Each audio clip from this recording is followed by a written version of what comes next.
محرم الحرام اسلامی سال کا پہلا مہینہ ہے اور اس کے پہلے 10 دنوں کی بہت اہمیت ہے، خاص طور پر یوم عاشورہ یعنی 10 محرم کو۔ ان دنوں میں کئی نیک اعمال، دعائیں، عبادات اور احتیاطی امور ہیں جن پر عمل کرنا باعث ثواب ہے۔ محرم کے پہلے 10 دنوں میں کرنے والے اہم کام: سب سے پہلے توبہ اور استغفار۔ نئے اسلامی سال کا آغاز ہے، اس لیے کثرت سے توبہ اور استغفار کریں۔ گزشتہ سال کی کوتاہیوں پر ندامت اور نئے سال کے لیے نیکی کا ارادہ کریں۔ نفلی روزے رکھنا، خاص طور پر 9 اور 10 محرم یعنی 10 اور 11 محرم کا روزہ رکھنا سنت ہے۔ حضرت محمد صلی اللہ علیہ وسلم نے فرمایا، عاشورہ کا روزہ پچھلے 1 سال کے گناہوں کا کفارہ بن جاتا ہے۔ درود پاک اور ذکر الہی۔ ان دنوں میں درود شریف، سبحان اللہ، الحمدللہ، اللہ اکبر، لا الہ الا اللہ کا ورد جاری رکھیں، دل کی نرمی اور گناہوں سے بچاؤ میں مددگار ہوگا۔ صدقہ اور خیرات۔ محرم الحرام میں صدقہ دینا باعث برکت ہے۔ کسی بھوکے کو کھانا کھلانا یا یتیم کی مدد کرنا بڑی نیکی ہے۔ اہل بیت اور شہدائے کربلا کو یاد کرنا عقیدہ اور ادب سے۔ ان دنوں میں امام حسین رضی اللہ تعالیٰ عنہ اور ان کے رفقا کی قربانی کو عقیدت اور محبت اور سچائی سے یاد کریں۔ نوحہ یا ماتم سے زیادہ صبر، شکر اور سبق حاصل کرنا اصل تعلیم ہے۔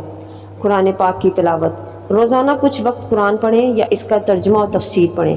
سورہ فاتحہ، سورہ اخلاص، سورہ یاسین اور سورہ العصر کی کثرت سے تلاوت کریں۔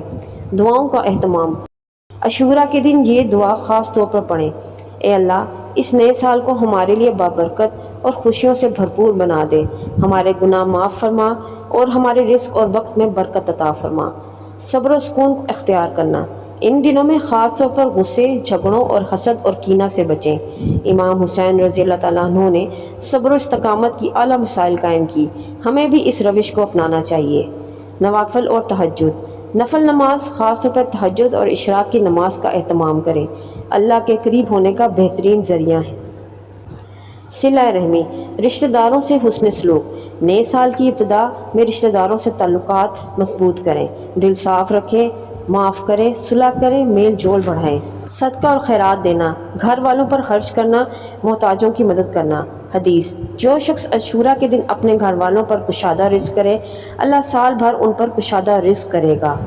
اللہ تعالیٰ کے 99 ناموں کا ورد کریں، سادگی اپنائیں اور دنیا کی محبت سے بچنے کی نیت کریں۔ کربلا میں امام حسین رضی اللہ تعالیٰ عنہ اور ساتھیوں پر پانی بند کیا گیا تھا۔ پانی کی اہمیت کو محسوس کریں، پیاسوں کو پانی پلائیں، روزہ رکھیں، نمازوں کی پابندی کا عہد کریں، خود احتسابی کریں، اپنی زندگی کے اعمال پر غور کریں۔ نفلی روزہ رکھنے سنت ہے۔ روزانہ درود شریف 100 بار پڑھیں، روزانہ استغفار 100 بار، کم از کم 5 آیات قرآن کی تلاوت کریں۔ دعا کریں: یا اللہ، ہمیں ہدایت، صبر اور شہدائے کربلا کے راستے پر چلنے کی توفیق عطا فرما۔ آمین۔ ملتے ہیں نیکسٹ ویڈیو میں ایک نیو ٹاپک کے ساتھ۔ اللہ حافظ۔